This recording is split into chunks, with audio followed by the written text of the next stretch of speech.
नमस्कार दोस्तों, इस क्लास में हम इतिहास के काफ़ी कठिन स्तरीय प्रश्न देखेंगे और जो बहुत महत्वपूर्ण है, उपयोगी है। और ये प्रश्न बाप तहसील जोधपुर से श्री राजेंद्र जी पालीवाल ने अपना जो टेलीग्राम ग्रुप है उस पर भेजे हैं। जैसा कि मैंने वीडियो में आप लोगों से आग्रह किया था कि अगर आपके पास अच्छा मैटर है तो आप ग्रुप पे भेज सकते हैं। और दोस्तों, जो क्लास है शिक्षण विधियों की वो कल होगी दोपहर में। चलो शुरू करते हैं अब। तो यहाँ पे पहला प्रश्न है, वेवेल योजना 1945 के प्रावधानों पर विचार करें। नंबर 1, युद्ध पश्चात, युद्ध कौन सा? द्वितीय विश्व युद्ध, भारतीयों को स्वयं संविधान बनाने पर अधिकार दिया गया। प्रतिरक्षा को छोड़कर समस्त भाग भारतीयों को दिए जाएंगे। वायसराय की कार्यकारिणी परिषद में वायसराय और कमांडर इन चीफ को छोड़कर सभी सदस्य भारतीय होंगे। इनमें से कौन कौन से सत्य है? केवल एक और दो और तीन, या 1, 2, 3? विचार करें, अपने उत्तर को कमेंट करें, वीडियो को पॉज करके देखें, मगर उत्तर सही देने का प्रयास करें।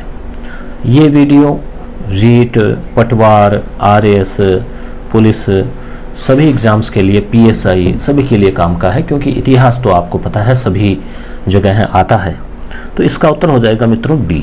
आप ध्यान रखें कि तीनों ही सही है। वेवेल योजना में एक तो ये था कि युद्ध समाप्त हो जाएगा तो भारतीयों को संविधान बनाने के लिए कह दिया जाएगा। प्रतिरक्षा अंग्रेजों के पास रहेगी, बाकी विभाग भारतीयों को दे दिए जाएंगे। कार्यकारिणी परिषद में वायसराय और एक कमांडर इन चीफ, ये 2 तो अंग्रेज रहेंगे, बाकी सदस्य भारतीय होंगे। प्रश्न नंबर 2, निम्नलिखित में से कौन सा आंदोलन निम्न जाति आंदोलन से संबंधित नहीं है? अरबीपुरम, आत्मसम्मान, वायकोम, उपरोक्त सभी निम्न जाति से संबंधित है। तो क्या उत्तर होगा? यहाँ अक्सर उपरोक्त सभी, उपयुक्त सभी ऐसे आते हैं तो लगभग अनुमान आप लगा लेते हैं। तो यहाँ सभी निम्न जाति से संबंधित है। जो शोषण था उसके खिलाफ अरबीपुरम, आत्मसम्मान और वायकोम। नेक्स्ट क्वेश्चन, कारखाना अधिनियम के संबंध में असत्य कथन का चयन करें। असत्य कथन कारखाना अधिनियम से जुड़ा हुआ। प्रथम कारखाना कानून 1881 में रिपन के कार्यकाल में आया था। द्वितीय कारखाना कानून में बच्चों के काम करने की न्यूनतम आयु 7 वर्ष निर्धारित की गई। तीसरा कारखाना कानून 1991 में लॉर्ड हार्डिंग द्वितीय के काल में आया। चतुर्थ कारखाना कानून केवल फैक्ट्रियों के लिए लागू होता था। क्या उत्तर होगा? इसको आप 1900 की बजाय आप इसको 1800 पढ़े, ये प्रिंट मिस्टेक है। तो उत्तर आप इसका देवें, विचार करें।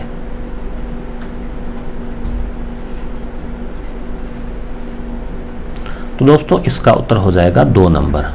द्वितीय कारखाना कानून में न्यूनतम 7 वर्ष जो है बहुत ज़्यादा छोटी हो जाती है, 7 वर्ष नहीं थी। बाकी प्रथम कारखाना कानून, इसको भी आप अलग से याद रख सकते हैं। कब आया? 1881 में। ठीक है, ध्यान में रखें। 1881 में एक घटना और हुई थी, आपको याद होगा। पहली बार व्यवस्थित जनगणना जो है 10-10 सालों से शुरू हुई, वो 1881 में हुई। तीसरा कारखाना कानून लॉर्ड हार्डिंग्स द्वितीय, याद रखें इसको। और ये फैक्ट्रियों पे। आगे लखनऊ समझौता जो हुआ था, या कांग्रेस लीग मुस्लिम लीग पैक्ट के नाम से जाना जाने वाला 1916 के लखनऊ अधिवेशन की अध्यक्षता किसने की? इंपॉर्टेंट क्वेश्चन है, बताएं। रास बिहारी बोस, मदन मोहन मालवीय, अंबिका चरण मजूमदार, CR दास।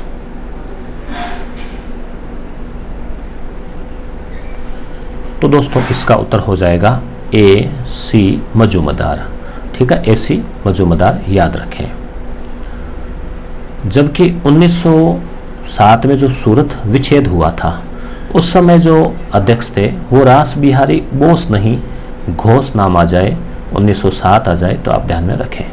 CR दास का नाम था चित्तरंजन दास, पूरा नाम देशबंधु चित्तरंजन दास। निम्नलिखित घटनाओं का सही क्रम क्या है? अब आप सोचें पहले कि पेशावर षड्यंत्र केस, कानपुर षड्यंत्र केस, चटगांव आर मरी रेड और सैंडर्स की हत्या। कौन सा इसमें अगर पहले या सबसे बाद कुछ आपको लग रहा है तो उससे आप अनुमान लगा सकते हैं। तो मित्रों इसका उत्तर होगा सी। 1 नंबर है पेशावर षड्यंत्र केस, उसके बाद में कानपुर षड्यंत्र केस, उसके बाद में सैंडर्स की हत्या और उसके बाद में Chittagong armoury raid.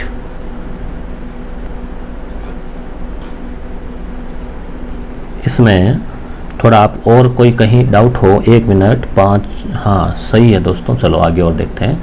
Arundale committee का संबंध था। अरुणडेल कमेटी किससे संबंधित थी?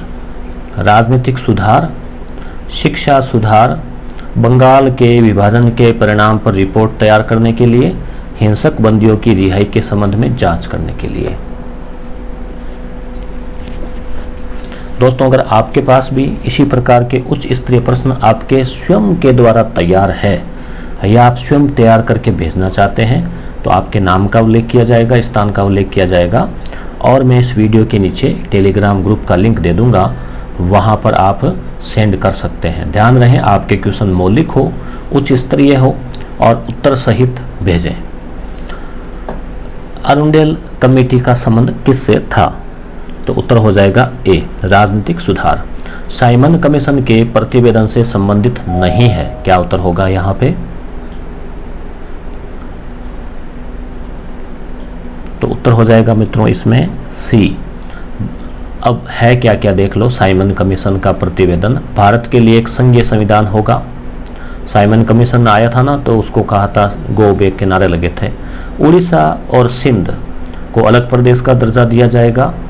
केंद्र में भारतीयों को कोई भी उत्तरदायित्व ना प्रदान किया जाए। उच्च न्यायालय को भारत सरकार से स्वतंत्रता प्रदान, तो ये ऐसा कोई उल्लेख इसमें नहीं था। निम्नलिखित में से किस कांग्रेस अधिवेशन की अध्यक्षता दादा भाई नौरोजी ने की? इम्पोर्टेंट है, कुल 3 बार जो है ये इसके अध्यक्ष बने थे। तो बताएं, देखें आप। तो इसका उत्तर होगा मित्रों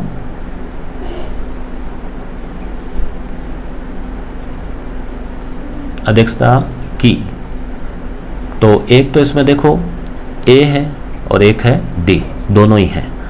आपको याद होगा ये ट्रिक भी है, बक मई बन्नो तेज।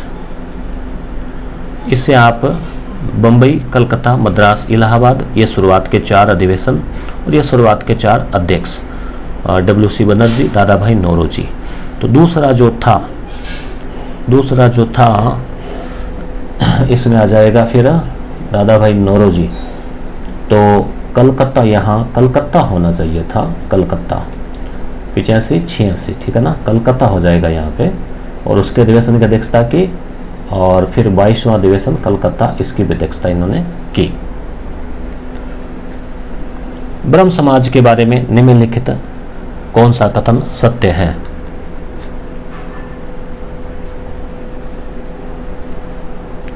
विचार करें। तो इसका उत्तर हो जाएगा सी। इन्होंने मूर्ति पूजा का विरोध किया, इन्होंने पुरोहित वर्ग को अस्वीकार किया, इन्होंने वेद को त्रुटिहीन बताया, ऐसा नहीं है। नेहरू रिपोर्ट के मांगों में से संबंधित सही कथन नहीं है। नेहरू रिपोर्ट में बताएं, देखें।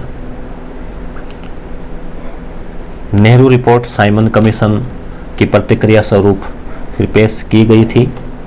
तो इसका उत्तर होगा मित्रों बी। तो जो सही है वो याद कर लो। नेहरू रिपोर्ट में भारत को डोमिनियन का दर्जा देने की मांग की गई थी, यानी गणराज्य। सभी वयस्कों को मताधिकार दिया जाए, सिंध को बंबई से पृथक कर दिया जाए, सभी शक्तियों को केंद्रीय विधानसभा के हाथ देकर केवल विदेश मामले और सुरक्षा को ब्रिटिश नियंत्रण में रखा जाए। ये जो है इसमें नहीं था। नेहरू रिपोर्ट के बारे में कौन सा कथन सत्य है?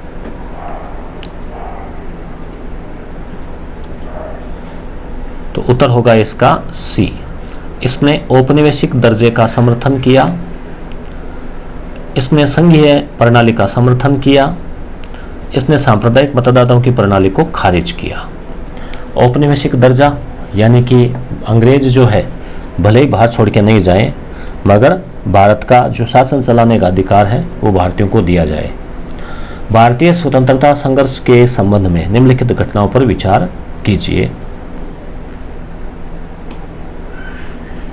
रॉयल इंडियन नेवी में गदर यानी कि जो विद्रोह हुआ था, इटली की घोषणा, अंतरिम सरकार का गठन, इनमें से सही क्या है? क्रम क्या है बताओ, सबसे पहले सबसे बाद में।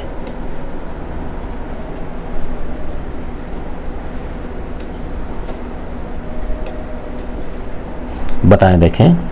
तो इसका उत्तर होगा ए, 1 2 3। ये पहले ये हुआ, इटली की घोषणा, फिर अंतरिम सरकार का गठन हुआ। 5 मार्च 1931 को गांधी इरविन समझौते में इरविन द्वारा किस बात को स्वीकार नहीं किया गया? ये भी तारीख भी ध्यान में रखें।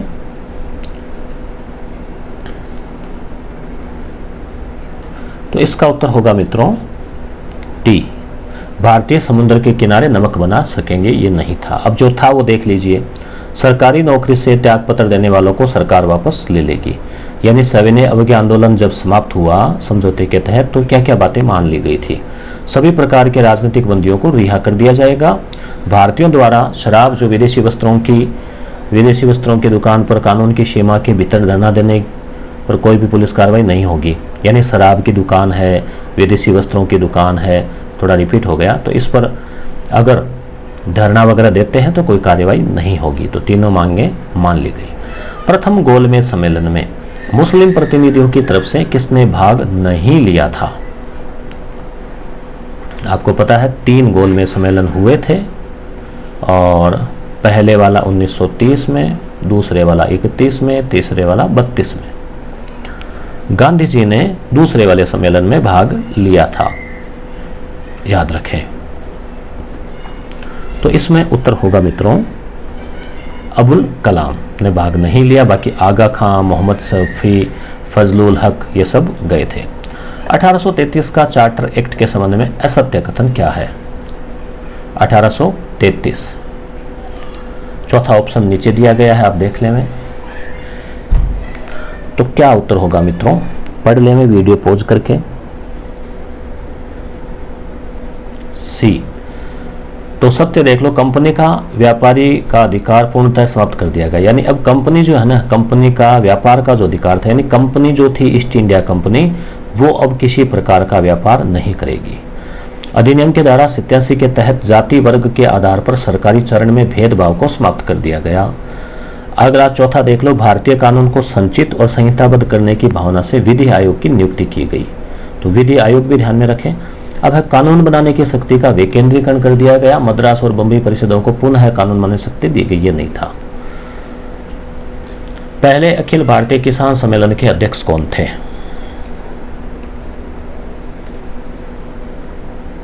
तो ये इंपॉर्टेंट क्वेश्चन है, ध्यान रखें। स्वामी सहजानंद सरस्वती। सही का मिलान करें। तेभागा आंदोलन, एक का आंदोलन, मोपला विद्रोह है, पावना विद्रोह है। पावना या पावना, तो उत्तर होगा ए, कै ख ग घ। कंटिन्यू मिले हुए हैं। तेभागा कंपाराम, एक का मदारी पारसी, मोपला अली मुसलियार, पबाना केशव चंद्र राय और शंभू पाल। चारों इसी क्रम में है, याद कर ले, इनको कंठस्थ कर ले। सही मिलान करें। अहोम, संथाल, मुंडा और पागलपंथी, ये सन है आगे, मिलान करें। जरूरी नहीं कि इस बार भी उसी तरह से हो। तो उत्तर होगा सी, अहोम विद्रोह है, इसमें है ग पहले में, यानी कि ये 1776-77। दूसरे में ख संथाल विद्रोह है 55-56।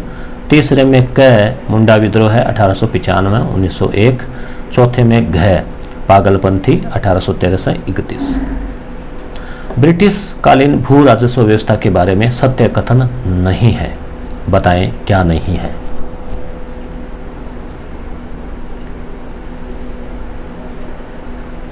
तो इसका उत्तर होगा मित्रों सी, रैयतवाड़ी व्यवस्था में सूर्यास्त कानून लागू किया गया नहीं है, बाकी है, इनको देख लें। स्थायी बंदोबस्त में लगान का 10/11 भाग सरकार का और 1/11 भाग जमींदारों का। रैयतवाड़ी व्यवस्था की ब्रिटिश भाग के 51% भाग पर थी। माहलवाड़ी व्यवस्था में पहली बार मानचित्र और पंजियों का प्रयोग किया गया। भारत शासन अधिनियम 1935 के मुख्य तत्वों में सम्मिलित थे क्या?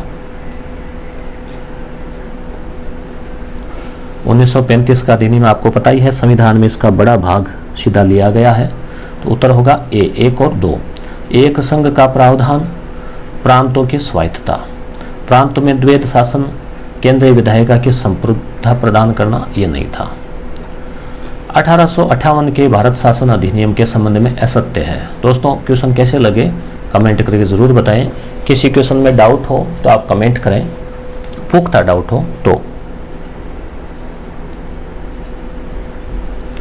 सी उत्तर होगा 1858। आपको याद होगा क्रांति के बाद भारत शासन अधिनियम आया था, वायसराय को अब गवर्नर जनरल कहा जाने लगा।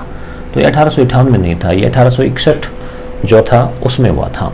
भारत का शासन ईस्ट इंडिया कंपनी से ब्रिटिश क्राउन के पास स्थानांतरित कर दिया गया। भारतीय सैनिकों की संख्या यूरोपीय सैनिकों की संख्या का अनुपात 5:1 से घटाकर 2:1 कर दिया गया। भारत में शासन के लिए भारतीय राज्य सचिव की नियुक्ति की गई। इसमें ऐसा नहीं, इसमें यह है कि गवर्नर जनरल को अब वायसराय कहा जाने लगा, उल्टा होगा इसका, ठीक है। हाँ, ये इसी में था 1858 वाले में, मगर इसका विपरीत हो जाएगा। निम्नलिखित में से किस अधिनियम के तहत विधि आयोग की स्थापना की गई? तो इसकी चर्चा तो अभी की थी, तो उत्तर हो जाएगा ये चार्टर अधिनियम 1833। हम कुल 30 प्रश्न देखेंगे दोस्तों। निम्नलिखित में से कौन सा कथन सत्य है? उदारवादी नेताओं ने अपनी मांग पूरी करवाने के उद्देश्य से ब्रिटेन में फिरोज शाह मेहता की अध्यक्षता में भारतीय सुधार समिति गठित की गई। 1885 से 1905 तक का काल कांग्रेस पर मध्यम वर्गीय बुद्धिजीवियों का प्रभाव था। बताओ इनमें कौन कौन से आपको सत्य लग रहे हैं? तो उत्तर हो जाएगा बी, यानी केवल 2 ही सत्य है। ये जो है फिरोज शाह मेहता ने ऐसा ब्रिटेन में नहीं किया कोई कि समिति गठित की हो, हालांकि ये उदारवादी नेता थे। निम्नलिखित में से मुस्लिम सुधार आंदोलन की रूढ़िवादी आंदोलन के नाम से जाना जाता है, मुस्लिम सुधार आंदोलन को, जिसमें मुसलमानों पर पाश्चात्य प्रभाव के विरुद्ध प्रतिक्रिया दी गई, ठीक है। तो ये कौन सा आंदोलन था दी गई? तो ऐसा आंदोलन कौन सा था जिसमें अंग्रेजी शिक्षा इत्यादि का विरोध वगैरह किया था? तो उत्तर हो जाएगा अहमदिया आंदोलन। असत्य की पहचान करें।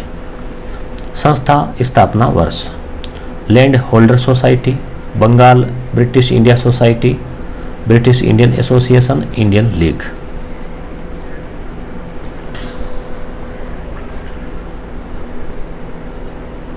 उत्तर होगा डी, इंडियन लीग। ये गलत है। लैंड होल्डर सोसाइटी याद रखें, भारत का पहला संगठन था ये। Bengal British India 1843, British Indian association 1851। Kakori कांड से संबंधित सभी अभियुक्तों एवं उनके फांसी उनके स्थल का सही युग्म कि किसको कहां सही नहीं है, कौन सा नहीं है बताएं। तो ये सी सही नहीं है। बाकी राम प्रसाद बिस्मिल को गोरखपुर में, राजेंद्र प्रसाद को गोड्डा में, अशफाक उल्ला खां को फैजाबाद में दी गई। क्रिप्स मिशन के प्रावधानों के संबंध में असत्य कथन कौन सा है?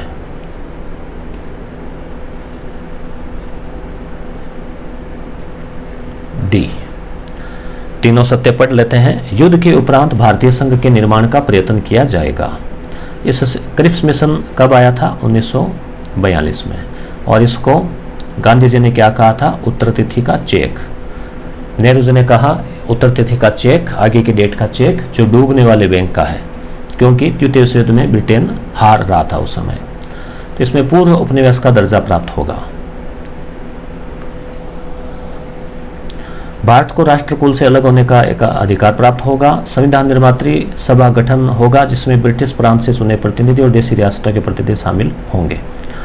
28वां 1926 में पंजाब में स्थापित की गई नौजवान सभा के संस्थापकों में सम्मिलित नहीं थे। अच्छा क्वेश्चन है, इंपॉर्टेंट क्वेश्चन है। चंद्रशेखर आजाद नौजवान सभा में शामिल नहीं थे। छबील दास जयसवाल भगत सिंह थे। सही क्रम का चुनाव करें। फॉरवर्ड ब्लॉक की स्थापना सुभाष चंद्र बोस याद होगा, त्यागपत्र के बाद। क्रांतिकारी समाजवादी पार्टी की स्थापना, Hindustan Republic association, Bolshevik Leninist party की स्थापना। तो उत्तर हो जाएगा सी। पहले ये है हिंदुस्तान रिपब्लिक एसोसिएशन HRA, जिसमें चंद्रशेखर आज़ाद, भगत सिंह ये थे। फिर उसका नाम HSRA कर दिया गया था, हिंदुस्तान सोशलिस्ट रिपब्लिक एसोसिएशन। फिर 1 नंबर है फॉरवर्ड ब्लॉक 1939, और फिर 2 नंबर क्रांतिकारी समाजवादी पार्टी की स्थापना। फिर 4 नंबर लेनिनिस्ट पार्टी की स्थापना। 3, 1, 2, 4 नहीं, इसमें फॉरवर्ड ब्लॉक सबसे बाद का होना चाहिए। फॉरवर्ड ब्लॉक सबसे बाद का होगा तो इसमें 1 नंबर लास्ट में आएगा। चलो इस पे आप कमेंट करना और देखेंगे। 1937 के प्रांतीय चुनाव में निम्नलिखित में से किस राज्य में कांग्रेस को पूर्ण बहुमत प्राप्त नहीं हुआ था?